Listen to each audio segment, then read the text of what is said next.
အမျိုးသားတို့ကြီးကိုမျှော်လင့်ချက်တွေပျောက်ဆုံးအောင်လုပ်ပေးလိုက်တဲ့ Melody Sally Insider ပရိသတ်များအားလုံးပဲမင်္ဂလာပါရှင်ပရိသတ်များရှင်မင်းသမီး Melody ကတော့သူမရဲ့ပထမအိမ်နောက်ပြီးခဲ့တဲ့ကပရိသတ်တွေနဲ့လည်းအဆက်အသွယ်ဖြတ်သွားခဲ့တယ်လို့အမှုပညာလှူရှာမှုတွေရန်နာပြီးတိတ်တဆိတ်နေခဲ့တာပဲဖြစ်ပါတယ်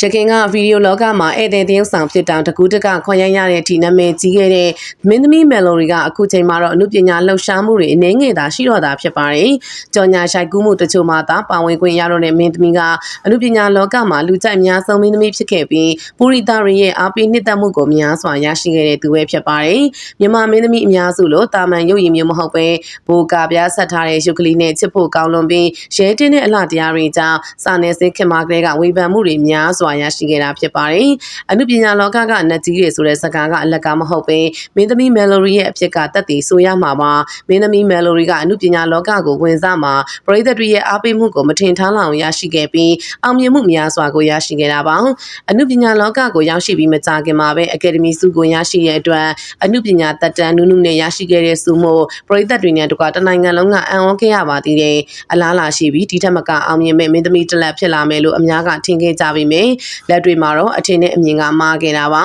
ပရိသတ်တွေကိုမဖော်ပြတဲ့အကြောင်းပြချက်မျိုးစုံတွေရှိတဲ့ပြင်သူမရဲ့ရှုပ်ထွေးလာတဲ့အိမ်တော်ရေးတွေကြောင့်အချိန်ခဏလေးနဲ့ရရှိခဲ့တဲ့အောင်မြင်မှုကအချိန်ခဏလေးတွင်မှပဲပျက်စီးခဲ့ရတာဖြစ်ပါတယ်။မင်းသမီး Melody ကနှမျိုးပိုကောင်းတဲ့ဘဝကိုပိုင်ဆိုင်ခဲ့ပြီးအခုချိန်မှာတော့သားလေးတစ်ယောက်နဲ့ဘဝကိုတာယာစွာဖြတ်သန်းနေပြီပဲဖြစ်ပါတယ်။သားဖြစ်သူရဲ့မျက်နှာကိုတကဘာလောက်ပြီးသားဖြစ်သူစိတ်ချမ်းသာဖို့ကိုသာတွေးပြီးအလုပ်တွေစူးစမ်းလုပ်နေကြတာဖြစ်ပါတယ်။မင်းသမီး Melody ကအခြေအနေနဲ့အိမ်တော်ကြီးမှာကံမကောင်းခဲ့ပြီးမဲ့သားသမီးကံတော့ကောင်းနေလို့ဆိုရမှာပါ။သူမရဲ့သားဖြစ်သူကသူမထပ်ပိုရင်းချက်ပြီးအရာရာကိုစဉ်းစားဆုံးဖြတ်တတ်တယ်လို့လည်းဆိုပါသေးတယ်။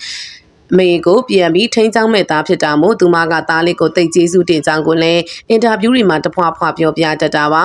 အခုချိန်မှာအိမ်နောက်မရှိတဲ့ပြင်ရခင်ထက်ပိုပြီးအလားသွေးကျွဲလာတဲ့မင်းသမီး Melody ကသူမကိုနောက်ွယ်မှာပိုးပန်းတဲ့သူတွေရှိနေစမြဲပါအခုထိလည်းလက်ခံပြီးမဲ့သူတွေရှိနေတာဖြစ်တဲ့အတွက်မင်းသမီး Melody ကအဲ့ဒီသူတွေကိုသူမရဲ့သဘောထားမှန်နဲ့ပတ်သက်ပြီးတည်ပြောလိုက်ပါတယ်သူမကကြံရှိတဲ့ဘဝတစ်ခုလုံးကိုသားလေးအတွက်ပဲကုံဆုံးတော့မှာဖြစ်ပါတယ်တစ်ချိန်မှာသူမသားလေးအိမ်အောင်ရသားကြခဲ့ရင်သူမတယောက်တည်းသားလွတ်လွတ်လပ်လပ်နေချင်တာဖြစ်ပြီးဘသူကမှအပူမပေးချင်တော့တလို့ဘသူစီကမှလည်းမလိုချင်တော့တာကြောင့်ဘဝကိုပုံမှန်ပဲဖြတ်တန်းတော့မယ်လို့ဆိုလာတာပါ